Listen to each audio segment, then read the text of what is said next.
was a lot of inspiration that went into Call of Duty Black Ops multiplayer. Now, traditionally on Call of Duty, you get new weapons, new perks, new maps, you get all that stuff, and we needed to do that. We need to do that exceptionally well, and I actually think we've done that this year. But the team knew the stakes were very, very high this year. For us to deliver, we kind of need to go outside of the box. So we focused on 3 pillars: compete, customize, and create. So on the compete side, we've added this combat training mode, which gives new players the opportunity to basically get their feet wet in multiplayer, but also add a very cool, new, and compelling game mode that allows you to basically play co-op with your friends. The other thing we did was add Wager Match, which basically takes this idea of a Call of Duty currency that we've introduced and allows you to put it on the line to earn more currency or, unfortunately, lose it. It's a very fun game mode. I think for my guys that play it and me, it's probably the biggest adrenaline rush that you actually get, and it's a lot of fun. So that's the compete side. On the create, we've added this cool new theater mode.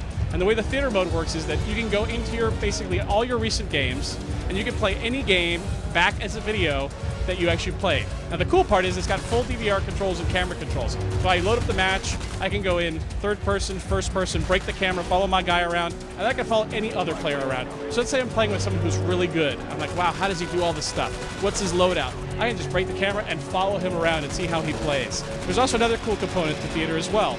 On Call of Duty this year, we've introduced this idea of a player card. So normally when I go into the game, I can go look at your name and say, okay, here's this guy, he's level 54, and that's what he does. Now think of it as your Call of Duty baseball card.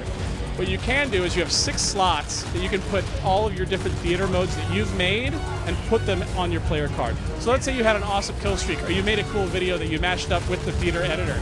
You can then put that on your player cards for when anybody goes to say, hey, who's that guy? Oh, wow, this guy's awesome. He's gotten all these cool kill streaks. Or he had this awesome, really funny tomahawk throw. And it really gives, again, players identity of what they are doing with the game. So the last one is customization. And this one's really cool. This is something where everybody's like, I want Call of Duty to be my own Call of Duty. In the previous Call of Duties, we had this idea of you unlock emblems and you unlock call signs to do it. Now we're giving you the ability to make your own. We've seen some pretty creative people come up with some pretty creative and very interesting artwork to make their emblems. But it's something where I literally was like, okay, I'm going to play around with an emblem. And then I was playing around, I was trying different things, and you literally can get lost in it because there's so many options to flip and change color and scale and do all that kind of stuff. So really what we felt was we want to offer a lot of new different content, still make a great multiplayer game, but give people ways to experience Call of Duty like they never have before.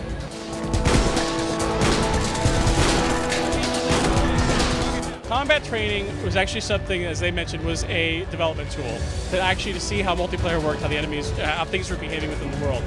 Now the way that it works is that there's different levels within combat training. So at beginner level, the AI is going to move a little bit slower, give you a basic idea of like, okay, this is how my guns work. I want to get familiarity with the map. I don't know what a Willy Pete is or what a flashbang is. And you can just try those out. So it's really this idea of creating this environment where it's safe for you to play and get your bearings. Now, as you actually level up, or actually change the difficulty level in combat training, it's actually a great warm-up, at least for me. Before I go online, I always take about 1 or 2 matches to kind of get my bearings and everything ready, and that's one of the things that combat training can do. Now, the other cool thing about combat training, it's really a co-op mode. So you and I could be over at my house, we could play combat training together. If you're over at your place, we have a bunch of other friends together, we can jump on and literally play combat training. We could really, you could be with you and 2 other bots, and I could be with my buddy and 3 other bots, and you can basically create matches and try them out with a lot of bots against a very small team. So there's a lot of variability that you can do. And I actually think that this mode will be a great sort of taster for people that are sometimes intimidated by Call of Duty multiplayer, and they can have their own multiplayer experience that way. My favorite kill streak. Well, there's different ones for different reasons. I love the gunship. That's a player-controlled helicopter, something new for Call of Duty. Napalm is awesome because it looks just incredible. And then the RCXD, which is the remote control vehicle, is a lot of fun because literally it's fun chasing people down in the map. So there's a little bit for everybody. What is going to shake the foundation of multiplayer? I think when people get their hands on Wager Match mode, see what it is. We've added these 4 new game modes within Wager Match. We actually think people are going to go, wow, it's so basic, but it's so much fun. And that's one of the things that me and my team play all the time. Call of Duty Black Ops comes out on November 9th, and it's going to be on the 360, PS3, and PC, and also the Wii.